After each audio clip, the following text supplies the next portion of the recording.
বেশি পাকনামে করতেছো কিন্তু তুমি জানো না এর পরিণতি কি হতে পারে।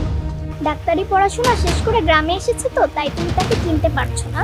দেরি করতেছেন কেন আব্বা? ডাক্তার ডাকেন। ওই কথা পয়সা রিসোর্স কেন তাড়াতাড়ি মোশন অফ ডাক্তারদের দায়িত্ব লয়। কি কও চেয়ারম্যান, এটা আবার কেমন রোগ? আমার কাছে বড় সুয়ের ইনজেকশন আছে, পুশ করে দিব, ফুস করে ফুস ফিরে আসবে। তাই নাকি? তাহলে চিনি দেবো ইনজেকশন। দেখেছেন এই দৃশ্য আমি দেখতে পারবো না, দিয়ে দাও। তার হাড্ডি গুড্ডি ভাঙ্গা একদম গুঁড়া করে দেবো।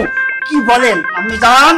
ঠিক আব্বা যান। এরকম একটা ডান পিটে মেয়েকে পছন্দ করা, ভালোবাসা বা বিয়ে করার পক্ষে 0% চান্স নেই। তোমার এমন কি জিনিস যেটা অন্য সবাই ব্যবহার করে কিন্তু তুমি ব্যবহার করো না? আমার মতো ভয়ঙ্কর মেয়ের সঙ্গ আপনার উপভোগ্য লাগছে? তুমি তো এক আদর্শ নারীর জ্বলন্ত উদাহরণ।